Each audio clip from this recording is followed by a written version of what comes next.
Hidwell Farmers, I want you to see if you can guess who's in the back of my truck today. Bah! That didn't work. Bah! This is what you gotta do. Baby beavers. Nope, they are done talking. They have talked themselves out. Bruce said they hollered all day long. They've hollered themselves hoarse. Our babies are in the back because we're taking them to the farm. Our bottle babies have weaned themselves, and we're taking them to the farm because there's no point in keeping them at the house anymore. So anyway, we'll show them to you when we get them to the farm.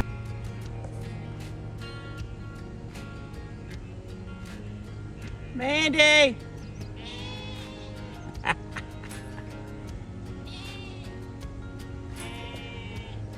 Hi, Mandy. Are you happy to be out? That's a good jumping. It's a good jumping.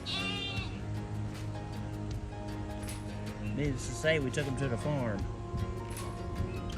Hello, ducks.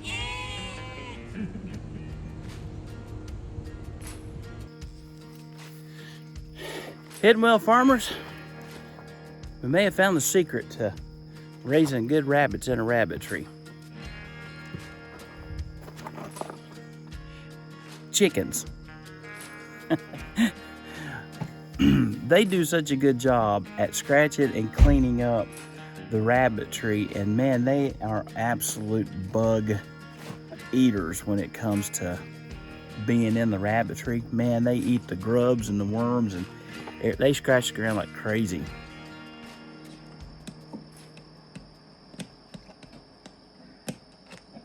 Is the outlet missing? I don't have bifocals. Oh, because your glasses are broken.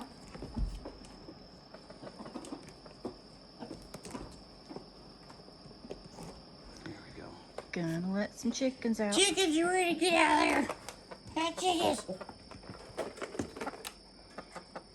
Come on, hennies. Come on. Come on. Say, I am out. Come on, sweetie. Come on. Bye. Well, tell us all about it.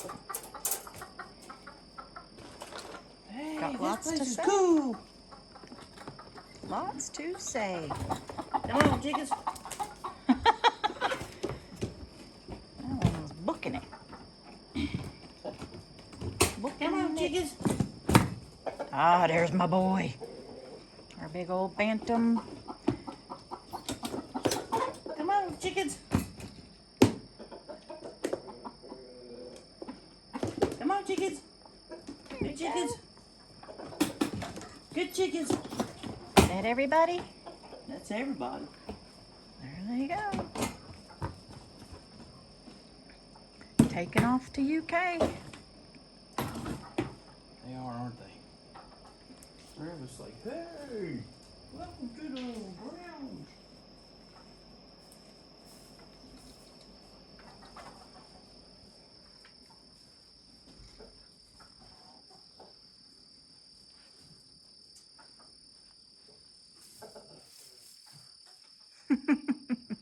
Look where they scratched all this up.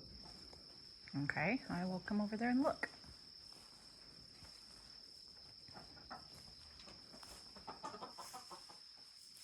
Hi, baby bunnies.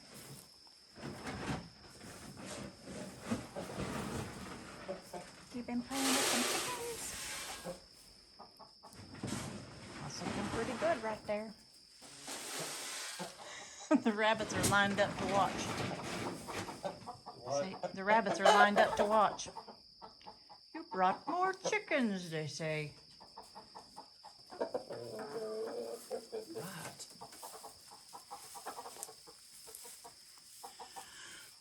We've put nearly a dozen weanlings in a little pen that we have at the house.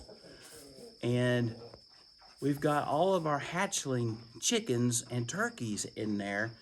kind of like a brooding place for them to kind of get their feathers and their wings and to be safe. And all of our wingling rabbits that have been kind of sickly and not doing well, we have put them in that cage with those chickens and stuff, and they've all got better. We haven't lost any rabbits out of that cage. Even the ones who had what I would consider the death jelly poop, they've all come out of it. And so there's something about the relationship between the chickens and the rabbits that haven't quite got figured out yet, but Could be the feed. could be the feed. I don't know, that they're sharing each other's feed and stuff, and maybe the turkey feed has something to do with it. I'm not really sure, but we're still investigating and figuring it out, because all of the rabbits are just doing a whole lot better with the chickens around. Also, since we put the chickens in here, I've not seen a single rodent. The flies have diminished dramatically. I caught the chickens down there all lined up like an army, and every time a bug would land on the metal, they'd eat it. But that played some pretty music. I like, now that's cool. I've seen just recently, like this week, I've seen some YouTube channels where people raise rabbits with chickens a lot, and that's not something that we had researched out or even considered. That's just something that we've kind of accidented into, and once we started looking for it and researching it, I found quite a bit of stuff about it. So it's a very common practice to work chickens and rabbits together in the same area. So maybe there's a secret to managing rabbits and chickens together. We're gonna find out. So the sheep have been on this paddock right out here for about 10 days now, which is a lot longer than what we'd like.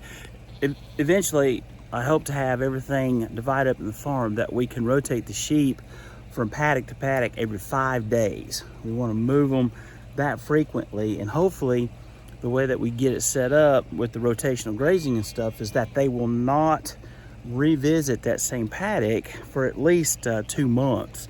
So you'll get a really good recovery on that grass and stuff, and we can just keep rotating them through. In the middle of that rotation, we want to rotate the horses through about halfway through. So the sheep may not see it again for 2 months, but in the middle of that 2 months, we'll let the horses in there for about a week. They will clean up some of the parasites left behind by the sheep. They will eat a different type of the grass. Grass will recover for them, and then we'll move them very quickly from paddock to paddock, keeping them on a really good rotation. And already, just in the few months that I've been able to do better rotation than what I've done in the past, I've already seen great improvements in my sheep's health. They're fatter. I've got a whole lot less health problems, and the feet, by far, my feet problems have just increased exponentially. Rotational grazing is just so important in grass-fed sheep that are raised outside. I think these hair breeds just do really good on that. That's not to knock or to say that other methods are not good. I'm just saying that rotational grazing is a really good way to utilize your land, raise your sheep, and to minimize the parasite load and the health issues that you have with your sheep. Plus, each one of these blades of grass is a little solar factory. It's making food from the sun and then in the ground. I mean, that's about as natural as you can get.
One thing I can tell you about this spring is this is the driest I've seen it in Kentucky in probably 10 years. This is probably the driest spring we've had in 10 years. However, since I've owned the farm here in 5 years, this has definitely been the driest spring that we've had in 5 years. My sheep are looking really good. The rotational pasture is really helping them.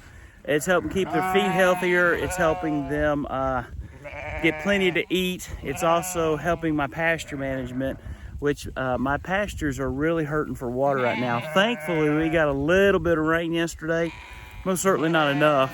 I think they're about another week before they're getting any significant rain. So what I'm doing is to kind of supplement the protein. They make protein blocks for sheep. They make all sorts of feed and all that kind of stuff. But I have a good friend, Mike Caleb's, that just baled some really good alfalfa. Alfalfa is really high in protein. We've not tested this. I don't know the content, but you know, you can definitely improve the roughage and the protein of your sheep just with a little bit of alfalfa. So I brought the alfalfa feeder, or the hay feeder, over here, and I've got 2 bales of alfalfa out, and let's see if they like it. So what do you think, girls? Do you like it? Do you like the alfalfa? How about you, little bit? You liking the alfalfa?